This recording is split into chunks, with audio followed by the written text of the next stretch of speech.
Un saludo y bienvenidos al canal de la revista Purgante. Mi nombre es Caleb Triana y el día de hoy vamos a tener una conversación con el director Nicolás Pereda. Hola, ¿cómo estás, Nicolás? ¿Qué tal, Caleb? ¿Cómo andas? Yo muy bien. Muy bien también por acá. Bien, pues entrando ya directamente a tu película Fauna, me parece una película que creo que sale de los moldes de lo que podríamos llamar convencional. Entonces, para comenzar, me gustaría un poco que nos comentaras acerca de tu película, cómo la presentarías, ¿no? ¿Cómo le dirías a una persona qué es lo que, qué es lo que esperaría ver dentro de tu película y cómo le invitarías para que vaya a verla? Fauna es una comedia, ante todo, y es una comedia que habla sobre, temáticamente, sobre la representación del narcotráfico en México y la representación en el cine, en las series de televisión, en el arte contemporáneo, en la música.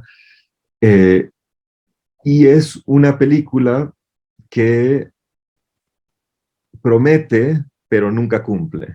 Y esa es como la idea, pero siempre bajo, como eso puede ser frustrante, siempre bajo la consigna de la comedia. Ok, muy bien. Eh, Bien, me parece interesante como este punto de vista que propones acerca como de esta manera en que utilizas a los personajes, pero que también son un poco una encarnación de la realidad, de lo que son, ¿no? Haces referencias a sus eh, trabajos anteriores, ¿no? En series y en otras cosas. Eh, ¿Tú cómo divides o cómo manejas eh, la división o cómo mezclas más bien la realidad y la ficción en esta película y por qué lo usas de esta manera? Yo diría que hay dos ejes en torno a lo que estás hablando. Una es que en general me interesa que los personajes se conviertan en los actores, no tanto que los actores se conviertan en los personajes, pero no estoy hablando en términos psicológicos o en términos biográficos, sino lo que me interesa es una cosa de sus cuerpos, la manera en la que se ríen, la manera en la que hablan, la manera en la que caminan, toman un vaso de agua, yo qué sé. Mi interés es que a las personas cuando las fotografío sean, no modifiquen su cuerpo, sino que haya algo como que se parezca a los árboles, digamos, que también salen en escena, ¿no? O sea, como que el árbol no se transforma en el momento que hace una película de ficción y un árbol o animales, ¿no? Como si aparece un perro en una película de ficción, el perro pues, no tiene conciencia, está en la cámara, entonces es el perro. Un poco lo mismo con las personas, como que los actores entren y que sus cuerpos no se transformen. Pero en general, no es que me interese que sea la misma persona, es decir, psicológicamente y su biografía es otra. No es que se estén representando a sí mismos como en términos de qué es lo que piensan y quiénes son como personas, es más bien nada más su cuerpo. Eso en general, y me parece que casi todos los personajes en mi película funcionan de esa manera.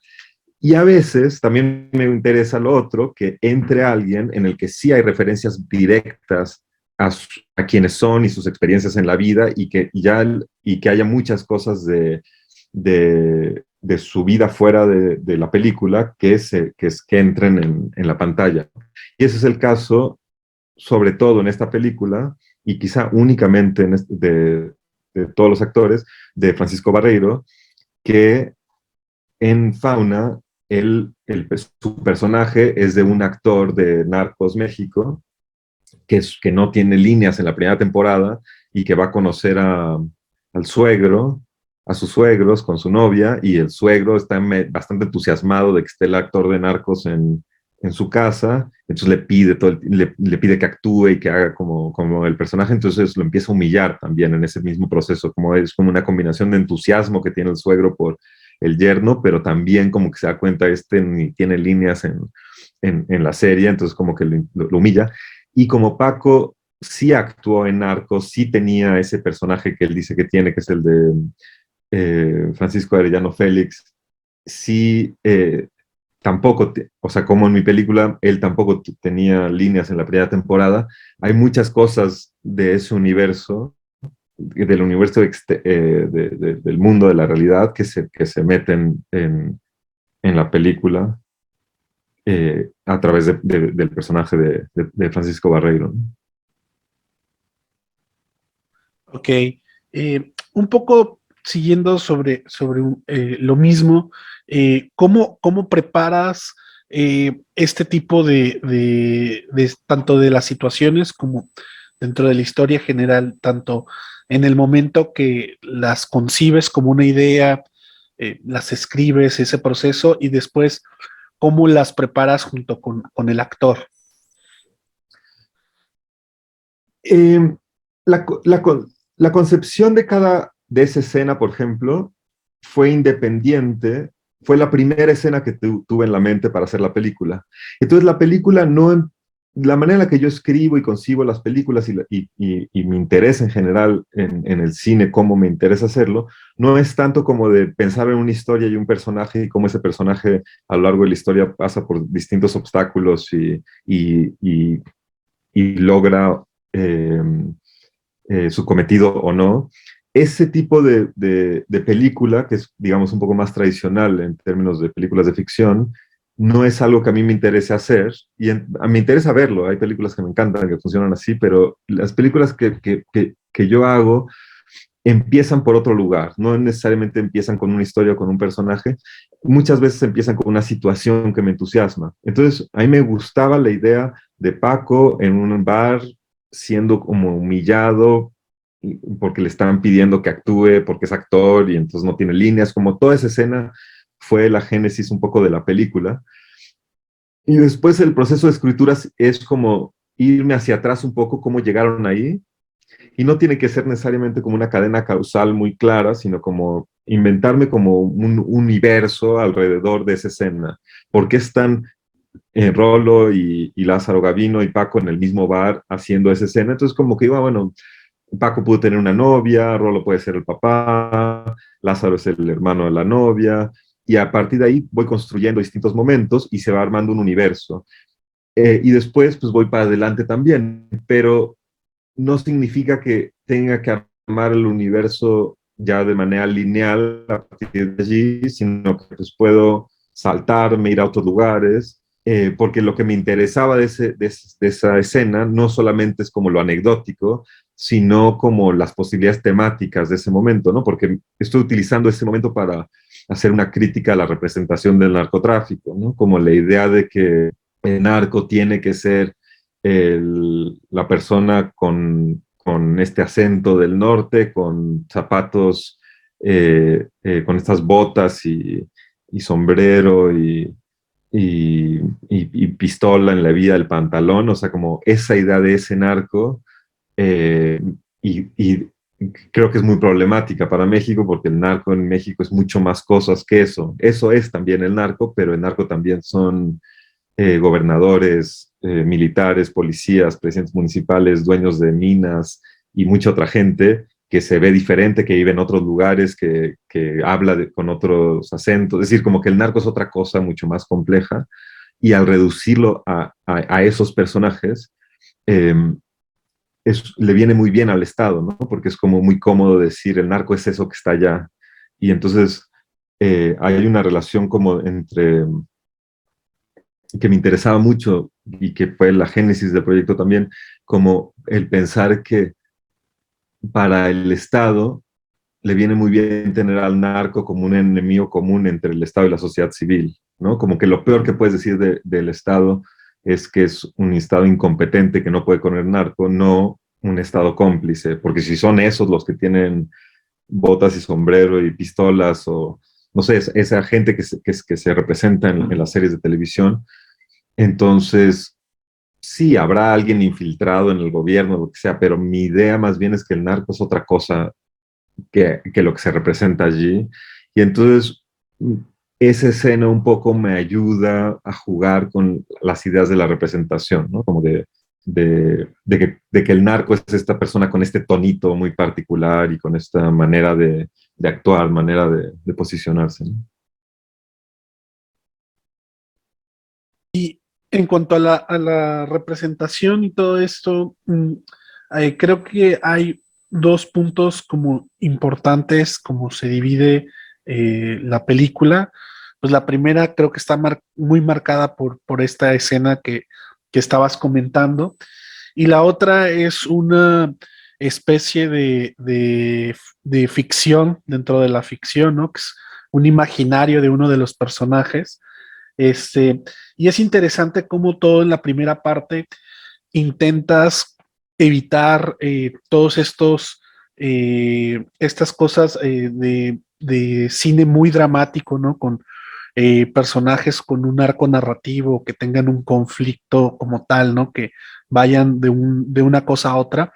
Y en cambio, cuando entramos a este imaginario, sí empieza a haber todo este manejo del drama, ¿no? Y de esa manera en cómo este personaje tiene que hacer esto para lograr esto otro, ¿no? Un poco como estamos acostumbrados, ¿no? A ver las películas o las series de manera convencional, ¿no? Entonces, el hacerlo así de esa manera, eh, ¿qué era o qué estabas buscando lograr al mostrarlo así? O sea, tener una parte donde si la ves parece que no llega a ningún lado de manera dramática, y la otra que trata de manera muy fuerte a meterte en un drama que aún de alguna manera sabemos que no es real, ¿no? Nada más es algo que alguien se está imaginando. O sea, ¿crees que lo tenemos ya tan interiorizado